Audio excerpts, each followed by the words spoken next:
You know what I just realized about relationships? A guy starts off by putting 100% in the beginning of a relationship. And over time, that will slowly go down from like 100 to 95 to 90 to 80 to 85. And then you notice, and you only notice when it goes down to like 75 or 80%, and then you say something. And then when you say something, he puts back 5% effort and you're content. You're like, okay, he put in some effort, but it never goes back up to 100 or 90 or 95. And have you ever noticed that a modern woman will consider that she's putting in 100% effort when she's out on a date, but expects the man to pay, and is wearing 3 layers of makeup and an overpriced outfit for him to gawk at? She'll also think she's putting in 100% effort when she's expecting you to pay for the dinner, and she reciprocates by being mildly flirty at best. And as time goes on, she's putting in 100% when she swears she's only in semi-constant communication with her ex. Meanwhile, the man sees less and less of a point to put in the effort because this chick has made it abundantly clear that she's not willing to put in the bare minimum if the dude isn't going to be doing more than the bare minimum. So naturally, he slowly shuts down because he starts to realize that you are not even worth the bare minimum. It just goes from like that 75 to 80.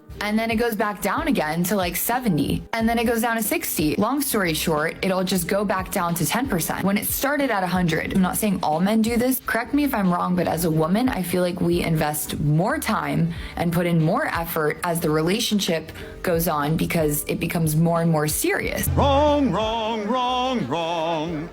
Wrong, wrong, wrong, wrong. No, you don't put in more effort, you expect more effort. It's not enough that the man buys you dinner, he has to help you with your cell phone bill. It's not enough that he's exclusive to you, he has to be buying you an expensive engagement ring. It's not enough that he's constantly giving up the things he loves to be with you, he needs to be changing himself in order to fit your idiosyncrasies. Meanwhile, you won't cook for him, you won't make him feel desired, and you won't bring him peace. But you will offer him emotional and semi-regular fun with your abominable goop receptacle of hellish agony, not only because it's what you think he needs, but also because that's all you have going for yourself. And sister, at the absolute best, that ain't much. Moral of the story, if you're dating a guy and he starts off at 100% effort and you're noticing over time it's slowly going down, I just think that you deserve better.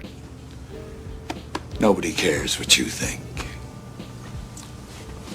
Alright, sweet cheeks, here's a question for you. What do you think this guy deserves? You're expecting him to put in all of this effort, and for what? What are you offering in return? I wouldn't trust you to hold a light bulb, let alone an entire conversation. You're about as interesting as an out-of-order shopping mall urinal, and you're just about as useless. You feel like you're entitled to all of these things simply because you exist, but I hate to break it to you, sweetheart, dogs exist too, and they actually are worth the effort. They're actually able to put in the effort to be loyal to you, and they know how to play fetch. And I'm not even sure you're capable of playing freeze tag, and that within itself is more than enough of a red flag for most self-respecting men. What a useless guy. I am doing what the young people call raw dogging this divorce. Oh, that was the grossest thing I've ever heard in my life. Let's go. Do I have a plan? No. Do I have a stable income? Absolutely not. But what I do know is that I have total faith in myself that I will figure it out. Because if there's one thing about us moms, it's that we get shit done and we figure it out. Great plan. Thank you. He likes your plan, Chief. You're gonna treat this divorce the same way that you baby-trapped your soon-to-be ex-husband, huh? Well, I can't say I'm surprised. That seems to be the only strategy you have to get ahead in life. But the good news is that you don't need a plan. You are what's legally known as a family court judge's wet dream. You have no job, no place to live, and no ambition to get either one. So naturally, you're all but guaranteed 100% sole custody of your children. And the judge will make sure that your husband will be forced to give up his house and 90% of his assets and dignity so you'll never have to work a day in your life until the kids turn the ripe old age of 18. You'll also get the added benefit of being able to go on TikTok and claim that you did this all yourself by being a strong and independent Yas Queen boss bae while bashing the good name of your ex-husband. And all it cost you was a piece of your soul. I'm just kidding. You actually have to have one of those in order to sell a piece. I wish someone would love me right for once so I do not have to be strong. I hate waiting for your call. I hate dissecting the words you say and thinking everything you do in spite of me. Are you okay? I'm fine. I just threw up in my mouth a little bit. And I wish for quality products at affordable prices. Is there a point to any of this? Woman, you chose this life for yourself. You can't choose bad men and be shocked when they treat you poorly. Well, you can, but that's only because you think you're so powerful that society is at fault for the terrible decisions you've made for your life. And you're sitting there making cringe speeches that you think are tear-jerking sympathy pieces, casually hiding the fact that you have a body count that rivals Dawn of the Dead. And you're expecting sympathy? Sorry, woman, I'm fresh out of... Wait a second, does a zombie movie actually have a body count? I want to feel beautiful. I want to feel adored. I want to feel safe. I don't want to wonder when you're gonna leave next and spend every waking second hoping you will come back.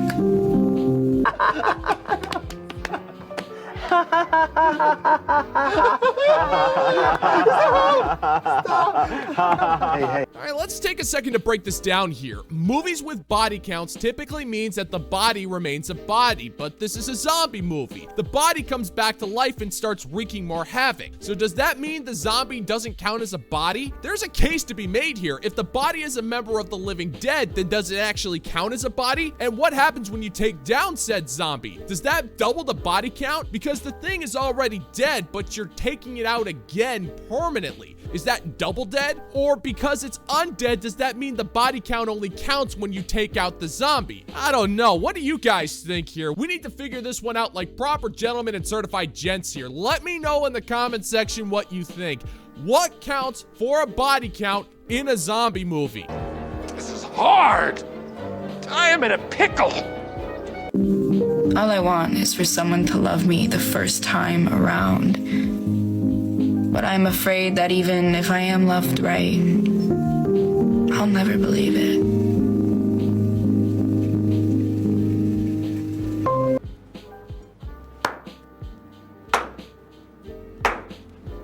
I hated that so much. I mean, I guess technically we could say it's a body and a half because they're undead, but I think it's kind of reckless to be making that kind of an assumption. To my credit, I did try consulting the sacred cereal box texts of the Holy Pantry of the intergalactic space god Gorbachev, all hail, but they only referenced John Woo Hong Kong gunfight pictures, and those are relatively straightforward by comparison. I'm telling you, gentlemen and gents, I am in a spiritual conundrum right here. We got this chick sporting a ring in her nose, and nary a farm is to be found with which for her to roll in some slop, making cringe speeches, blaming the men she chose, and I can't get past the body count assumption, which practically opens up one hell of a theological argument in regards to women's promiscuity and the corpse count of zombie movies, with which in itself is a much more satisfying theological endeavor when you take a look at the big picture. And I would thank you for this, woman, but I really don't want to.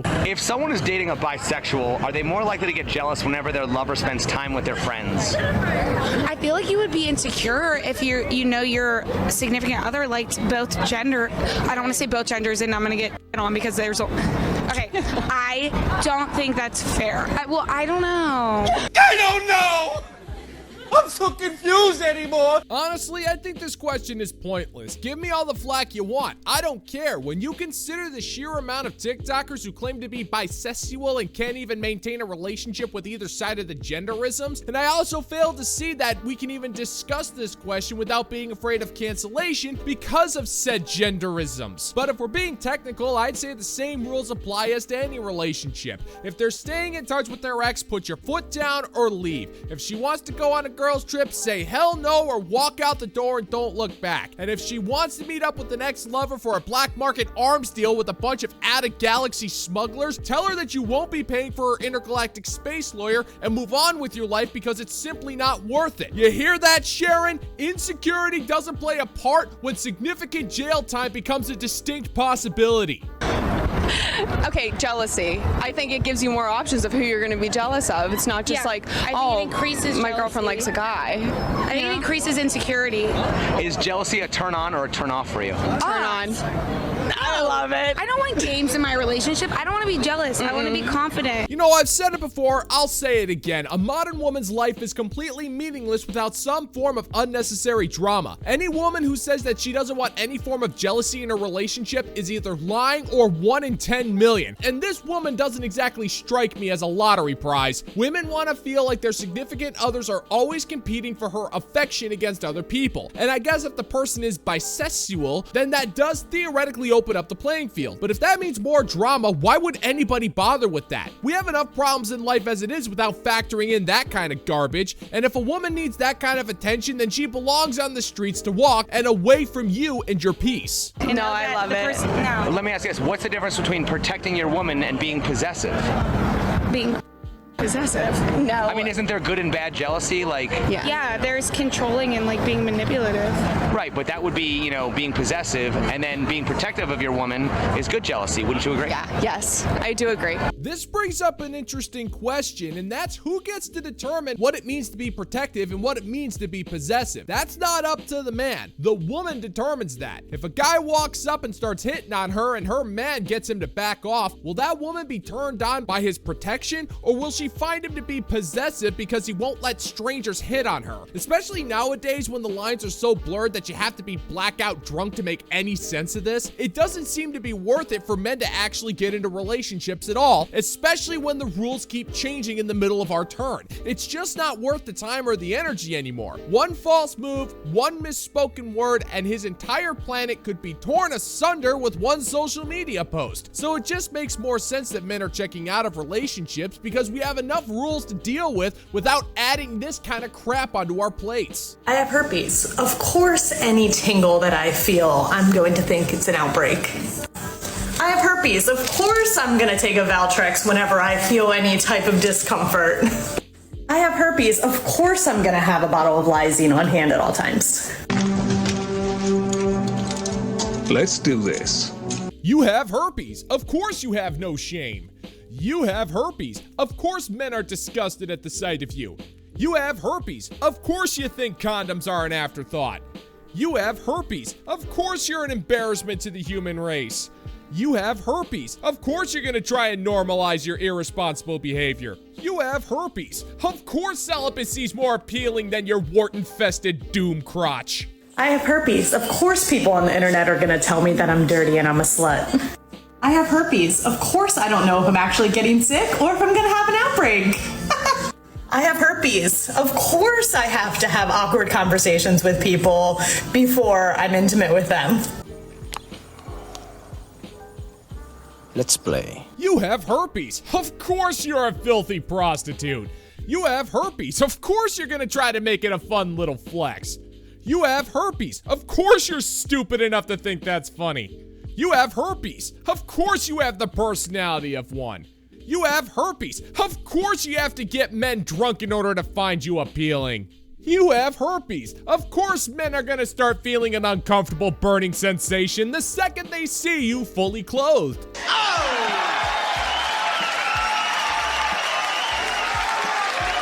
And that is gonna do it for today's video, gentlemen and gents. And if you're new here, if you find that my particular brand of comedy is bringing you to the brink of laughter, then why don't you scroll on down and click that like and subscribe button and ring the notification bell so we can give the good old-fashioned middle finger to the YouTube algorithm. Stay classy and stay wonderful, fellow gentlemen and gents, and until next time, peace out, homies.